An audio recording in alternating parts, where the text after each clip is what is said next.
जीवम जीवम ध्रुवम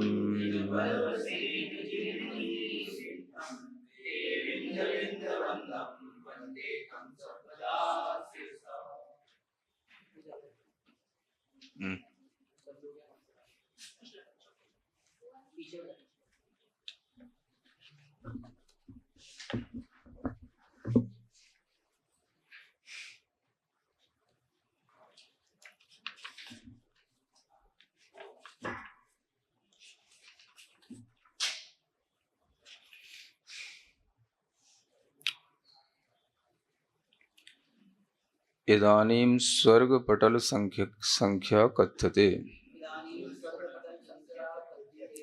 अब यहाँ पर ऊर्ध्वलोक में जो स्वर्गों के पटल होते हैं उनकी संख्या बताई जाती है। सौधर्म ईशानयो 1त्रिंशत्, यानी सौधर्म और ईशान इन दोनों स्वर्गों में 1त्रिंशत् माने 31 पटल होते हैं। सनत कुमार माहेंद्रयो सप्त, सनत कुमार और माहेंद्र के 7 पटल हैं। ब्रह्म ब्रह्मोत्तरयोश्चत्वारि, ब्रह्म और ब्रह्मोत्तर में 4 पटल हैं। लांतव कापिष्टयोर द्वयम, लांतव और कापिष्ट में 2 पटल हैं। और फिर शुक्र महाशुक्रियो पटल मेकम, शुक्र महाशुक्र में 1 पटल है। शतार सहस्रार्यो एकम, शतार सहस्रार में 1 पटल है। आनत प्राणत योस त्रयम, आनत प्राणत में 3 पटल हैं। आरण अच्युत योस त्रयम इति, आरण और अच्युत में भी 3 पटल हैं। 31 से शुरू होकर के सबसे ज्यादा पटल सौधर्म ईशान स्वर्गों में है। 31 पटल से शुरू होकर फिर सनत कुमार माहेंद्र में 7, फिर 4 ब्रह्म ब्रह्मोत्तर लांतव कापिष्ट में 2 और शुक्र महाशुक्र में फिर 1 ही पटल, और शतार सहस्रार में 1 ही है। शुक्र महाशुक्र और शतार सहस्रार 9, 10, 11, 12 इनमें 1 पटल है। आनत प्राणत में फिर 3 पटल हो जाते हैं और आरण अच्युत में भी 3 पटल हो जाते हैं। इस तरह से ये 16 स्वर्ग तक के कितने टोटल हो जाते हैं? 52 पटल हो जाते हैं। अच्छा, अब आगे नवसु ग्रैवैकेषु नवकम, नव अनुदिशेषु पुनः एकम, पंच अनुत्तरेषु च एकम इति। 9 ग्रैविक के 9 पटल माने जाते हैं और 9 अनुदिश का 1 ही पटल होता है। इसके आगे 5 अनुत्तर होते हैं, उनका भी 1 ही पटल होता है। इस तरह से समुदायेन उपरि उपरि 63 पटलानि ज्ञातव्यानि, इस तरह से ऊपर ऊपर ये सभी पटलों का समूह जब एकत्रित कर लिया जाता है तो ये 63 पटल हो जाते हैं। 63 पटलानि, 63 संख्या है।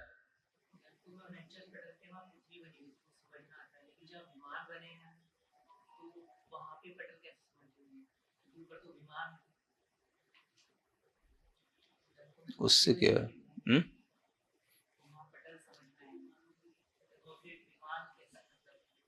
तो लेयर है कि वहां पर कितनी लेयर हैं, कितनी स्टोरी एक तरह से बनी हुई है। गैप के साथ में एक ही स्टोरी बेस बनी हुई है, एक ही लेयर में काम हो गया तो 1 पटल कहलाएगा। उसमें ऊपर ऊपर 3 लेयर बनी है तो 3 पटल कहलाएंगे।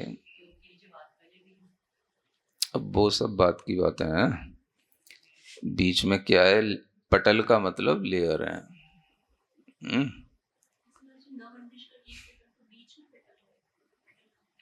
हाँ, 9 अनुदिश में सिर्फ एक ही लेयर है और 9 बाकी के दिशाओं और विदिशाओं में स्थित रहेंगे, तो वो बीच में एक विमान रहेगा, तो वो एक पटल कहलाएगा।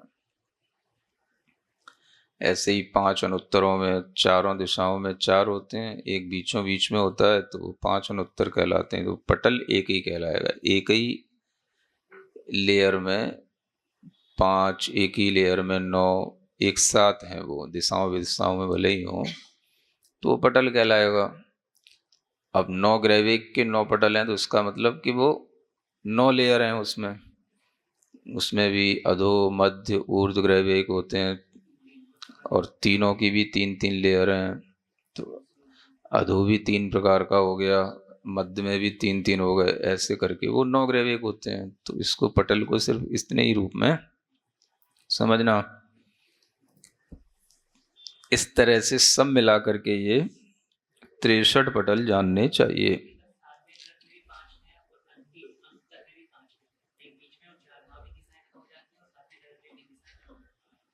हाँ, वो तो ठीक है।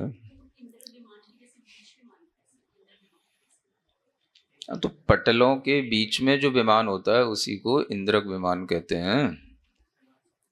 ये पटल तो एक तरह से विस्तार हो गया, एक तिरछा एक रूफ टाइप की हो गई, और उस पर बीचों बीच में जो इंद्रक विमान है वो इंद्रक विमान कहलाएंगे। जो श्रेणीबद्ध है श्रेणीबद्ध, वो तो इसमें भी होंगे बहुत सारे विमानों की संख्या, तो इसमें भी बताई जाएगी। अभी तो सिर्फ पटलों की संख्या बताई जा रही है। तो उसी के लिए गाथा आती है, वो बता रहे हैं यहाँ। 31 दौड़नी 1-1 छक चतुकप्पे, तित्तीय 1-1 किंदिय, रामा उड़ु आदिते अट्ठी। 31 माने 31, ये संख्या बताई गई। सत्त माने 7, चत्तारी माने 4, दौंडी माने 2, 1-1 माने 1-1, 7 4 2 के बाद 1-1, और फिर छक चदुकप्पे, ऊपर के 4 कल्पों में 3-3 होते हैं, तो वो 6 हो गए। आनत आदि 4 स्वर्गों में 6 हो गए।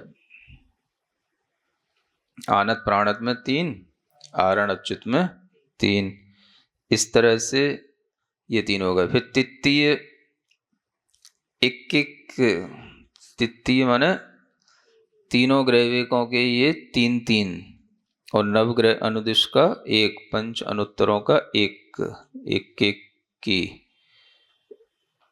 इस तरह से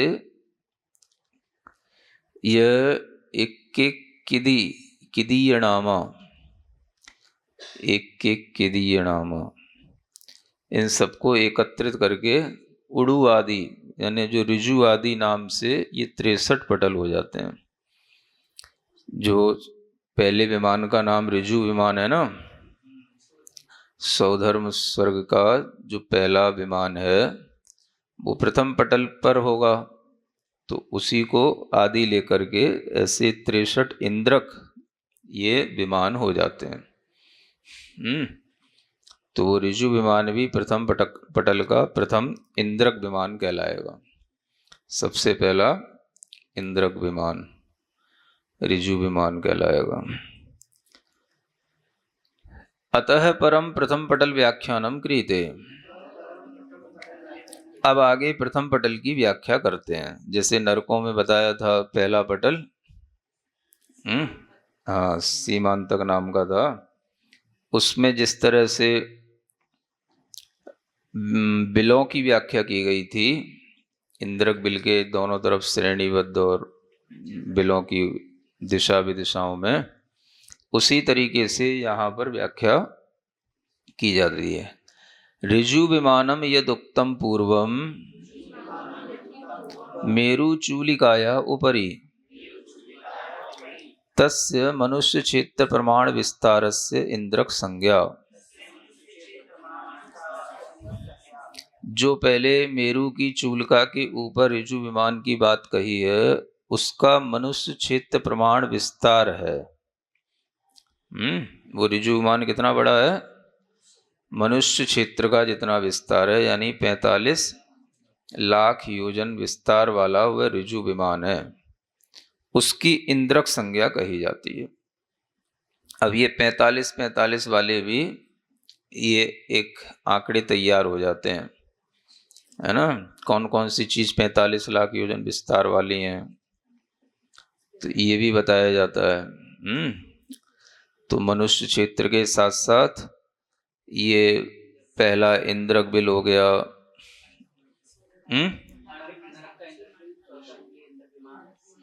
नरक में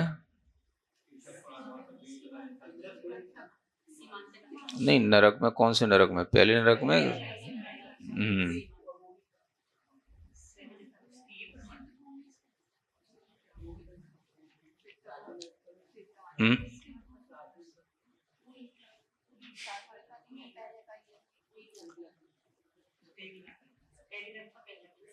हाँ, तो नरक में भी ये बिल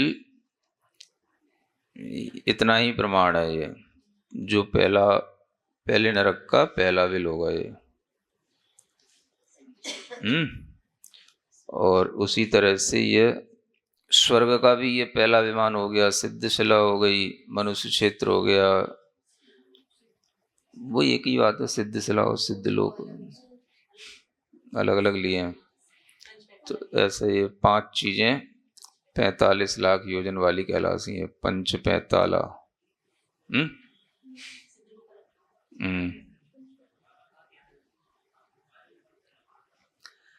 तो ये भी जो है ध्यान में रख करके क्या क्या 45 लाख योजन वाली चीजें हैं, ये लोक में देखी जा सकती हैं। अब आगे यहाँ कहते हैं ये इंद्र संज्ञा, तस्य चतुर्दिग भागेशु असंख्य योजन विस्ताराणी विस्ताराणी एक राजादा बना हुआ है इसमें, पंक्ति रूपेण सर्वद्वीप समुद्रेषु उपरि प्रतिदिशम यानी 63 विमानानि तिष्ठन्ति तेषां श्रेणीबद्ध संज्ञा। अब चारों दिशा भागों में असंख्यात योजन विस्तार वाले पंक्ति रूप से सभी द्वीप समुद्रों के ऊपर प्रत्येक दिशा में जो 63 विमान स्थित हैं, उनकी श्रेणीबद्ध संज्ञा है ना? यानी जो इंद्रक संज्ञा है ऋजु विमान की, इसकी चारों दिशाओं में प्रत्येक दिशा में कितने असंख्यात योजन विस्तार वाले, है ना, पंक्ति रूप से जो विमान स्थित हैं, उनकी श्रेणीबद्ध संज्ञा कहलाती है। इंद्रक विमान के चारों दिशाओं में जो पंक्तियां बनी हुई हैं, चारों दिशाओं, इंद्रक तो हो गया बीच का सेंटर, और उसके चारों दिशाओं में पंक्तिबद्ध जो विमान बने हुए हैं, उसको श्रेणीबद्ध संज्ञा वाले विमान कहलाएंगे। ये संख्या में 63 होते हैं, माने असंख्यात योजन विस्तार वाले पंक्ति रूप से ये 63 विमान है, और ये सभी द्वीप समुद्रों के ऊपर प्रत्येक दिशा में ये स्थित हैं। तो अब ये सब असंख्यात योजन विस्तार वाले हैं, तो सभी ये द्वीप समुद्रों के ऊपर हो गए। इंद्रक विमान ने ही मनुष्य लोग घेर लिया, उसके बाद 63 विमान असंख्यात योजन के आएंगे, तो असंख्यात योजन में तो बहुत सारे द्वीप समुद्र घिर जाएंगे, तो वह सब असंख्यात योजन विस्तार के साथ में इन द्वीप समुद्रों के ऊपर ये सब स्थित हैं। तत्र तेष यानी च पंक्ति रहित पुष्प प्रकरवत विदिक चतुष्टये तिष्ठन्ति तेषां संख्ये असंख्ये योजन विस्ताराणाम प्रकीर्णक संज्ञा इति समुदायेन प्रथम पटल लक्षणम ज्ञातव्यम।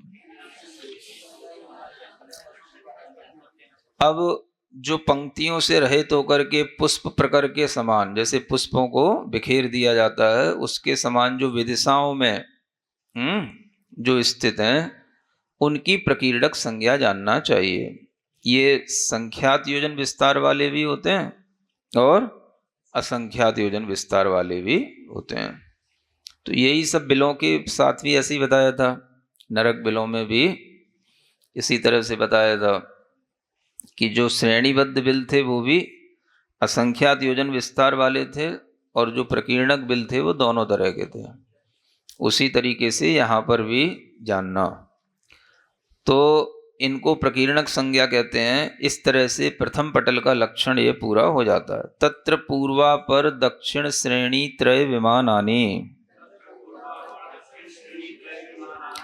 अब इन विमानों में से पूर्व, पश्चिम और दक्षिण इन 3 श्रेणियों के विमान और होते हैं।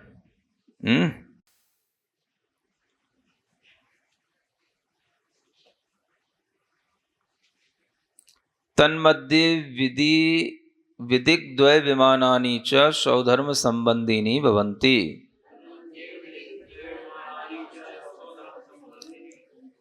हाँ, और उसके बीच में जो विदिशाएं हैं उन विदिशाओं में 2 विदिशाओं के विमान ये भी सौधर्म स्वर्ग संबंधी हैं।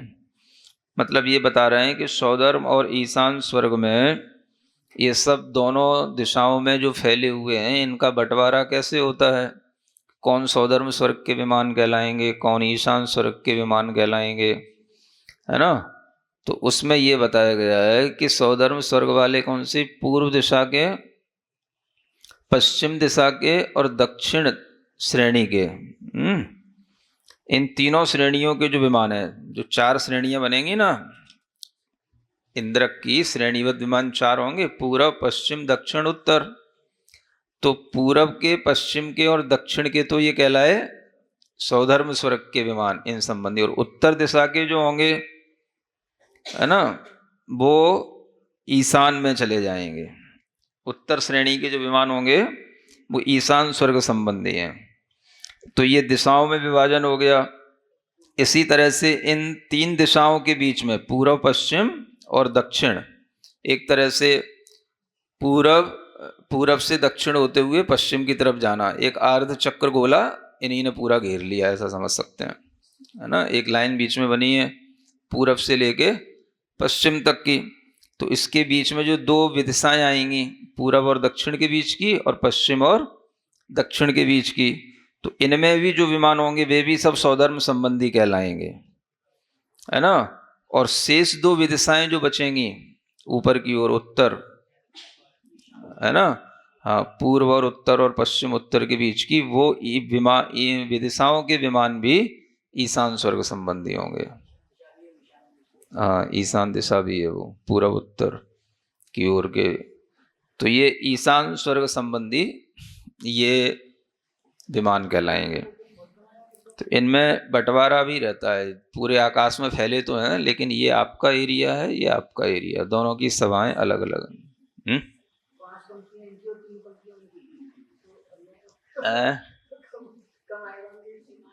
किनका?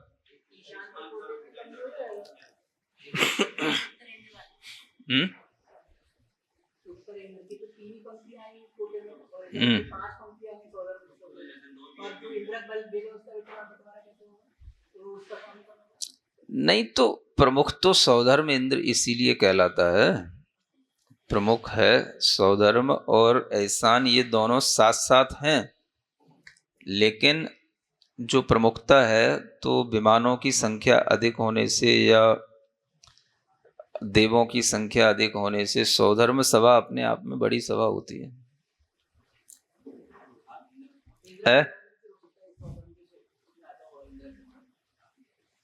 हाँ, इसमें भी बंटवारा होगा। तो ये अभी इतना बताया, ईशान स्वर्ग संबंधी ये हो गए।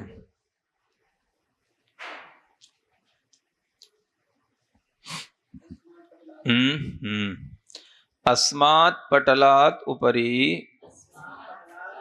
जिन दृष्टमानेन संख्येयानि असंख्येयानि योजनानि गत्वा तेनैव क्रमेण द्वितीयादि पटलानि भवन्ति। अब इस पटल से ऊपर जब चलते हैं तो ये जिन दृष्टमान के द्वारा जाना जाता है, यानी जिनेंद्र भगवान ने ये सब इनके प्रमाण देखे हैं कि ये संख्य यानी और असंख्य यानी योजनानी गत्वा, है ना, कि संख्यात और असंख्यात योजन जाकर के फिर इसी क्रम से द्वितीय आदि पटल होते हैं। तो जिनेंद्र भगवान ने जो देखा उसी के अनुसार जान लेना। मतलब ये अभी एक तरह से स्पष्ट नहीं है, कहीं संख्यात योजन जाना है ऊपर, कहीं असंख्यात योजन जाना है, तब एक पटल के बाद दूसरा पटल आएगा, ये कहने का तात्पर्य है। अयम च विशेष, विशेषता इतनी है कि श्रेणी चतुष्टये पटले पटले की जो श्रेणी चतुष्ट है, 4 श्रेणियों में, प्रत्येक पटल में जो चारों दिशाओं में, प्रत्येक दिशा में प्रतिदिशम एकैक विमानम हीयते। हाँ, बस वही हीनता का क्रम भी इसी तरह से बता रहे हैं। हाँ, तो ये 63 से ही शुरू किया और 63 ही पूरे पटल हैं, और जो पंक्तियां बनाई थी एक एक पंक्ति में 63 हैं, तो आगे आगे के पटलों में वो पंक्तियों में एक एक कम होते जाएंगे, सो अंत में जाकर के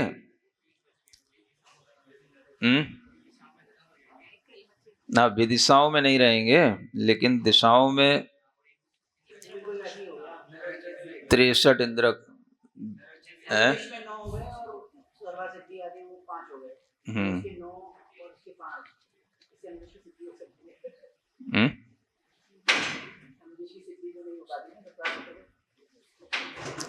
नहीं, वो सिद्धि तो अब यहाँ स्पष्ट रूप से, यहाँ तो सब अनुदेश अनुदेश अलग अलग कह ही रहे हैं।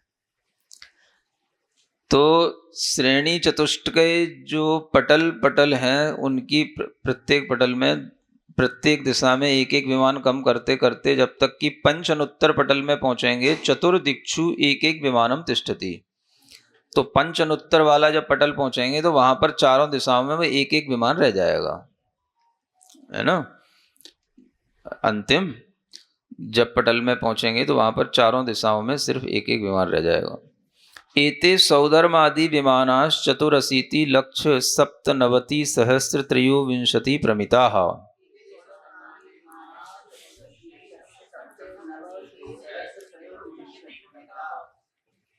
अब जब इन सबको जोड़ा जाता है सौधर्म स्वर्ग आदि से लेकर के और ऊपर पंचनोत्तर विमानों तक, तो उन सब विमानों की जो संख्या है वो यहाँ बताई जा रही है।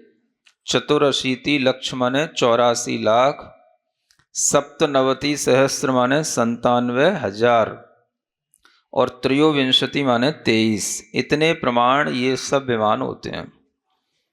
84,97,023 ये वैमानिक देवों के विमानों की संख्या है, ये इतनी ही है और ये संख्यात संख्या कहलाती है। इनको आप इसी तरह से स्मरण में रख सकते हैं। 84,97,023। तो जितने ये विमान हैं, ये सभी विमान अकृत्रिम सुवर्णमय जिन ग्रह मंडिता ज्ञातव्या इति। ये सभी विमान अकृत्रिम हैं, स्वर्णमय जिन ग्रहों से मंडित हैं, माने हर एक विमान में जिन ग्रह हैं, इसलिए जिन ग्रहों की संख्या भी वैमानिक देवों में इतनी ही हो जाती है। तो जब ये सभी अकृत्रिम जिनालयों की संख्या गिनी जाती है तो उसमें वैमानिक देवों की ये संख्या भी गिनी जाती है। मध्यलोक के विमान बताए थे जो, उनकी भी संख्या गिनी जाती है, और जितने भी ये भवनवासियों के हैं जो भी काउंटेबल हैं उन सबको गिन करके एक संख्या नंदीश्वर भक्ति की उस पंक्ति में आ जाती है ना। तो ये सब यही काउंटेबल हैं, वही काउंट किए जाते, बाकी तो सब यंत्रों के और ज्योतिषों के तो असंख्यात असंख्यात हो जाते हैं, तो उनकी कोई काउंटिंग नहीं है। 84,97,023 सब मिला करके वो कुछ 8 करोड़ समथिंग बनते हैं ना कुछ। अथ देवानाम आयु प्रमाणम कथ्यते।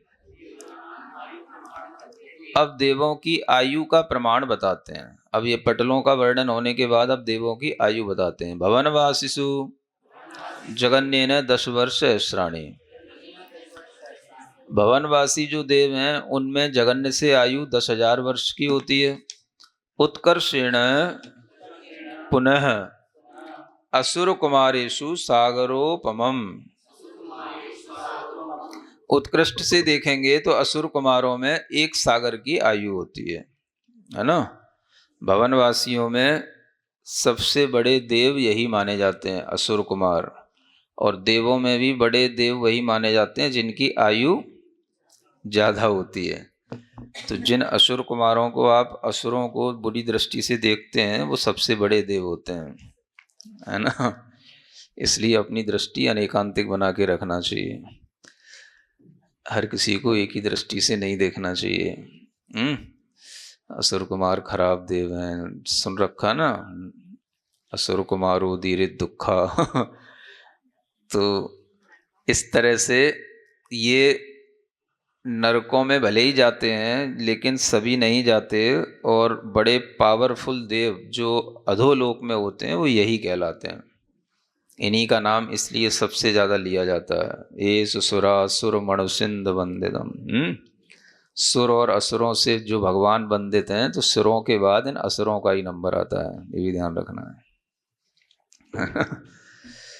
नाग कुमारेषु पल्यत्रयम। और ये अब उत्कृष्ट आयु बताई जा रही है सबकी। जगन्य 10,000 वर्ष होती है तो नाग कुमारों में 3 पल्य की। सुपर्णे सार्धद्वयम। सुपर्ण कुमारों में 2.5 पल्य की आयु होती है। द्वीप कुमारे द्वयम। द्वीप कुमारों में 2 पल्य की आयु होती है। शेष कुल सटके सार्ध पल्यम इति। और शेष 6 प्रकार के भवनवासी देवों में ये देखो सार्ध पल्य है ना। इसको क्या बोलते हैं, 1.5 पल्य। ये संख्या लिखने का ये तरीका होता है ना। आधे से सहित पल्य माने एक पल्य जो है वो आधे से सहित है तो वो 1.5 पल्य कहलाएगा। तो सार्धैक पल्य लिखने की जरूरत नहीं है। सार्ध एक पल्य लिखने की जरूरत नहीं है। आधे से सहित एक पल्य लिखें तो 1.5 हो जाता। केवल सार्ध पल्य लिखने से भी 1.5 की संख्या निकलती है ना। ये सार्ध द्वयम जैसे 2.5 लिखना होता है तो 2.5 को भी वो तो ठीक है कि 2 लिखा और आधे से सहित तो 2.5 हो गया वो, तो सार्ध द्वयम है ना। तो 1.5 को लिखने का ये भी एक तरीका है। सार्ध लिखने से आधे से सहित नहीं है वो 1 से सहित आधा है ना। तो 1.5 कहलाता है। ये भी एक भाषा का वैशिष्ट होता है। संख्यावाची शब्दों को लिखने का एक तरीका होता है। सार्ध पल्य सूत्र भी तत्वा सूत्र में जो आता ना वो है। हाँ, स्थिति रसुर नाग सुपर्ण द्वीप शेषाणाम सागरोपम त्रिपल्योपमार्दहीन में कैक हीन मिता। तो सागरोपम ये हो गया असुर कुमार की। सागरोपम त्रिपल्योपम ये नाग कुमार की हो गई। सागरोपम त्रिपल्योपमार्दहीन, फिर उसमें आधा आधा हीन करते जाओ है ना। तो फिर सुपर्ण में 3 में आधा किया तो 2.5 रह गया। द्वीप कुमारों में आधा कम किया तो 2 रह गया। और फिर जो है हीनम बस इतना। फिर बाद में सब में जो बची हीन आयु 1.5 पल्य की वो बाकी की शेष 6 कुलों में वही होगी। ये भी लिखने का एक बड़ा विशिष्ट तरीका है। स्थिति रसुर नाग सुपर्ण द्वीप शेषाणाम, उनने ऐसे ही लिखा ना। तो सुपर्ण द्वीप, तो द्वीप तक तो आधा कम किया और फिर जो है शेषाणाम सार्ध सागरोपम त्रिपल्योपमार्दहीनम एकैकम, एकैक मिता, एक हीनम एक मिता, हीन मिता सार्धोपम। हाँ, त्रिपल्योपमार्ध हीन मेकम, हीनम फिर एकम मिता,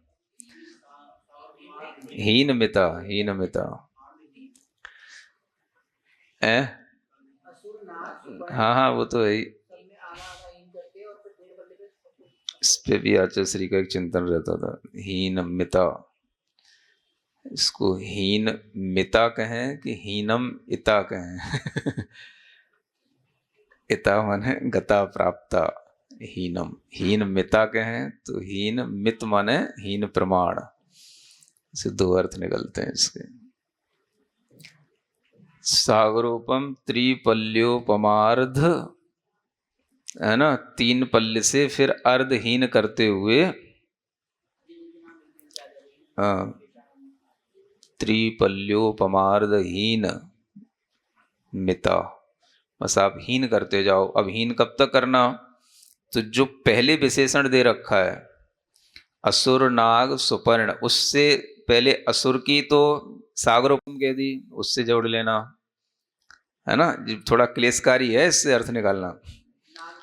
फिर नाग कुमार की त्रिपल्योपम कह दी, उससे जोड़ लेना, असुर नाग सुपर्ण। तो अब यहां से हीन करना। हाँ, तो अब यहां से आधा कम करना, तो वो विशेषण के साथ देखना कि आधा आधा आप कहां तक कम करेंगे। तो सुपर्ण, द्वीप और शेषाणम, तो सुपर्ण में आधा कम हुई और द्वीप में आधा कम हुई, है ना, तो वो दो रह गई। तीन में से ढाई, ढाई से दो रह गई, तो सुपर्ण और द्वीप में आधा आधा कम करी, और शेषाणाम, हाँ, आधा कम करके शेषाणाम, तो सबकी 1.5 हो गई। तो ये इसका जो अर्थ है थोड़ा ऐसे है ना, जो उसमें पहले उन्होंने असुर कुमार आदि जो विशेषण बना लिए, उसके साथ ही इसको इस तरह से घटित करके शेषाणाम, जो हीन करने के बाद बची जो 1.5, बस वो शेषाणाम माने सभी की वो 1.5 पल्ले की आयु हो गई। तो ऐसे इसका अर्थ निकलता है। ये हो गया भवनवासियों के विषय में। व्यंतरे जगन्य ने 10 वर्ष सहस्राणी, व्यंतरों में भी जगन्य से 10,000 वर्ष की आयु होती है। उत्कर्षेण पल्यम अधिकम इति, वो एक ही बात है, पल्योपम अधिकम। एक पल्य से कुछ अधिक आयु होती है ये व्यंतरों में। अब देखो, व्यंतरों में आयु किसी भी व्यंतर देव की सागर में आयु नहीं है ना, ये भी इससे थोड़ा सीखते जाना। किसी भी व्यंतर देव की आयु सागर में नहीं है, केवल अधिकतम आयु पल्योपम अधिकम, पल्योपम में कुछ अधिक है ना। तो आयु अधिक नहीं होती तो उनका जो पावर होती है और जो उनकी एक वरिष्ठता होती है वो नहीं मानी जाती है। ये भी देवों में नियम चलता है ना। तो ये सिर्फ असुर कुमारों में है, जो भी नीचे भवनवासी व्यंतर हैं, यहाँ तक कि भवनत्रिक में भी देखोगे तो इतनी आयु किसी की नहीं है जितनी हाँ असुर कुमारों की है। इसलिए असुरों को याद करते रहना, सुर के साथ में असुर भी याद रखना। एक बहुत अच्छा रीजन, मतलब बहुत कम लोग जानते हैं इस बात को, कम लोग बता पाते हैं इस बात को। ये मैंने टीका करते हुए सब चीज़ें पकड़ी थी एक बार, अष्टपावड़ की टीका करते हुए ये विषय उसमें डला हुआ है, मैंने डाला है अलग से। जब ये नंदिनी टीका चल रही थी अष्टपावड़ की, तब उस समय पर मैंने सब चिंतन उसमें डाला था। असुर कुमारों की आयु और उत्सेद दोनों ही अलग हैं। तो मेरे दिमाग में आता था कि सुर के साथ हमेशा असुर क्यों जोड़ा जाता है, तो उसके लिए मैंने ये लॉजिक दिया था। तो ये चिंतन है, ये इसको ध्यान में रखना। किसी टीका में पढ़ना तो मिलेगा, ये अष्टपावड़ की जो टीका है ना उसमें। तो ये उत्कर्ष से यानी उत्कृष्ट से एक पल्योपम कुछ अधिक, ये इसलिए हो गई व्यंतर देवों की अधिकतम आयु। ज्योतिष्क देवी जगन्य ने पल्य अष्टम विभाग। अब ज्योतिषी देवों में भी देखते हैं तो जगन्य आयु तो बढ़ जाती है, 10,000 वर्ष की बजाय इनमें कितनी हो गई, पल्य का 8वां भाग हो गई ज्योतिषी देवों में। उत्कर्षेण चंद्रे लक्ष वर्ष अधिकम पल्यम। अब जब उत्कृष्ट आयु देखते हैं तो चंद्रमा की 1,00,000 वर्ष अधिक पल्य प्रमाण होती है, यानी पल्य में 1,00,000 अधिक कर देना। सूर्य सहस्राधिकम पल्यम, इनमें भी पल्योपम अधिकम आता है ना, तो उसी का ये स्पष्टीकरण है कि चंद्रमा में कितना अधिक है, तो 1,00,000 वर्ष अधिक है, सूर्य में 1,000 वर्ष अधिक है ना। शेष ज्योतिष्क देवानाम आगमानुसारेण इति। अब शेष ज्योतिष देवों में आगम के अनुसार अधिकता का क्रम जान लेना, जो ग्रह नक्षत्र बचे, लेकिन उनमें वो कम ही होगी, अधिकता जो होगी वो कम होगी, क्योंकि चंद्र में 1,00,000 है तो सूर्य में 1,000 करिए अधिक। माने चंद्र और सूर्य में भी देखेंगे तो चंद्र इसलिए बड़ा है, चंद्र का परिवार कहलाता है। चंद्र के परिवार में सूर्य ग्रह नक्षत्र तारे सभी समाहित हैं, है ना। तो चंद्र को इंद्र माना गया है। तो इसलिए भी चंद्र की आयु सूर्य से अधिक है। पल्योपम होते हुए भी वो 1,00,000 वर्ष अधिक है और सूर्य की केवल 1,000 वर्ष अधिक है। तो ये भी चीजें ध्यान में रखने योग्य हैं।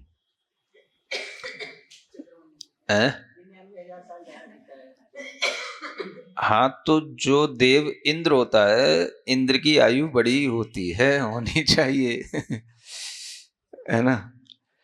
इंद्र की आयु अन्य देवों से बड़ी होनी चाहिए, उसके परिवार देवों की आयु उससे भी ज्यादा कैसे हो सकती है?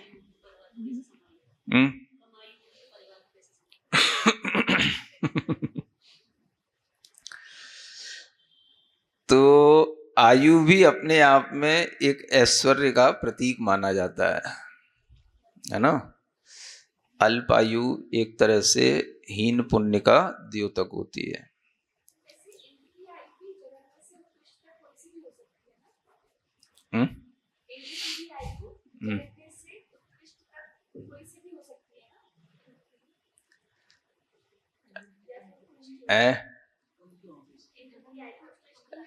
इंद्र की आयु जघन्य, इतनी जघन्य नहीं होगी, है ना। जैसे 10,000 वर्ष की जो जघन्य आयु बताई है, तो वो इतनी जघन्य आयु नहीं होगी इंद्र की। जघन्य उत्कृष्ट तो होंगी, लेकिन वो जघन्य का मतलब सर्व जघन्य नहीं होगी। इसका भी स्पष्टीकरण है तिलोय पंडित आदि में। तो इस तरह से चंद्र सूर्य से फिर आयु और धीरे धीरे शेष ज्योतिष्कों की कम ही जानना। तो इसलिए ज्योतिष्क में देवों में भी कोई सागरोपम आयु वाले कोई देव नहीं है ना। अथ सौधर्म ईशानयोर जगन्येन साधिक पल्यम, ये है ना, सौधर्म ईशानयोर जगन्य से साधिक पल्य प्रमाण है ना। तो ये भी सौधर्म ईशान स्वर्ग में उत्पन्न हुए देवों की आयु है, ये जगन्य प्रमाण। तो 10,000 वर्ष तो बहुत पहले छूट गया, वो तो भवनत्रिक में ही छूट गया। हाँ, वो भवनत्रिकों के लिए है 10,000 वर्ष। सौधर्म इंद्र से स्वर्ग शुरू होता है, तो वहां पर कुछ अधिक पल्य की आयु वाला देव जन्म लेगा, चाहे वो कोई से भी मतलब कोई सी भी कैटेगरी का देव बने, चाहे वो किलविश जाति का भी बने, चाहे वो अभियोग जाति का बने, उसकी जगन्य से आयु कितनी होगी? साधिक पल्य प्रमाण होगी।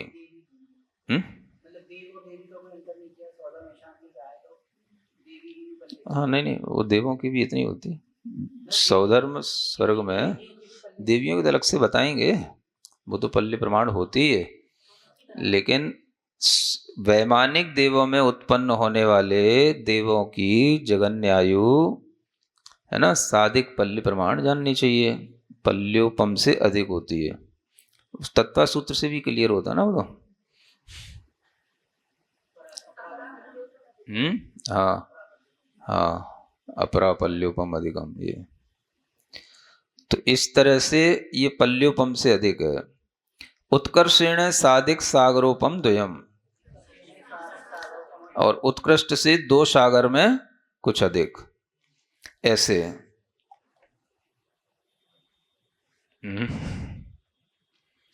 सनत कुमार महेंद्रियो साधिक सागरोपम सप्तकम, सनत कुमार महेंद्र में 7 सागर में कुछ अधिक। ब्रह्म ब्रह्मोत्तरियो साधिक सागरोपम दशकम, ब्रह्म ब्रह्मोत्तर में 10 सागर में कुछ अधिक। लांतव कापिष्टियो साधिकानि चतुर्दश सागरोपमाणि,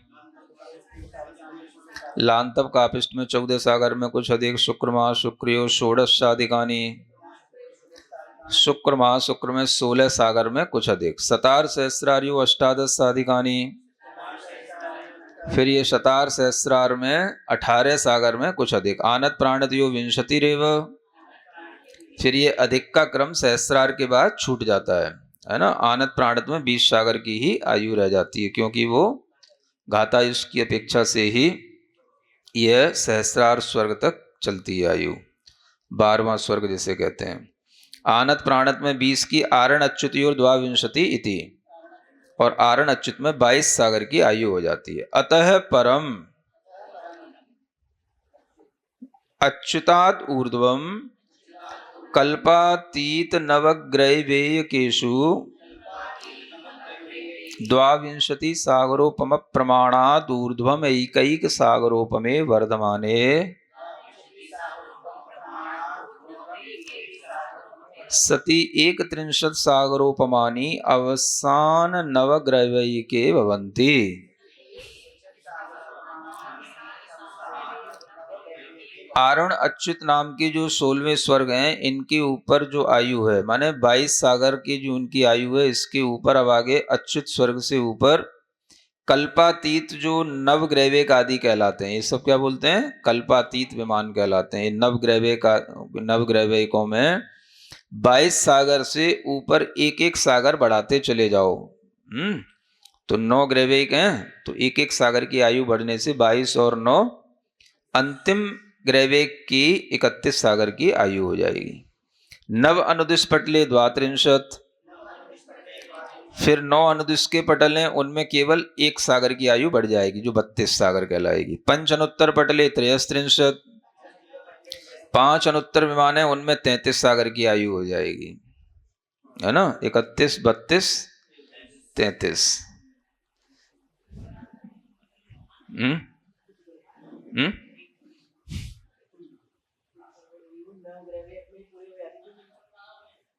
नहीं, 9 ग्रह में 31 सागर ही होती है, वो तो ठीक है। उत्कृष्ट आयु प्रमाणम ज्ञातव्यम, इस तरह से इनकी ये उत्कृष्ट आयु प्रमाण जानना। तदायु सौधर्म आदिषु स्वर्गेषु यदुत्कृष्टम तत्परस्मिन् परस्मिन् स्वर्गे सर्वार सिद्धिम व्याय जगन्यम च इति। सौधर्म आदि स्वर्ग में जो उत्कृष्ट कही है, वो आगे आगे के स्वर्ग में जगन्य होती चली जाती है। बस ये सर्वार सिद्धि में ये क्रम नहीं बनेगा, है ना। हाँ, शेषम विशेष व्याख्यानम त्रिलोक सारादौ बोद्धव्यम, शेष जो विशेष व्याख्यान है वो त्रिलोक सार आदि के माध्यम से जान लेना चाहिए।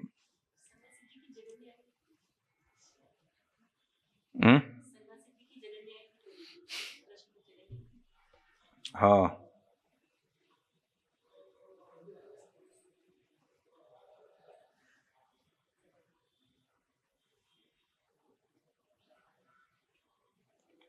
इसमें भी थोड़ा बहुत 2 मत हैं, बाद में हो जाएगा।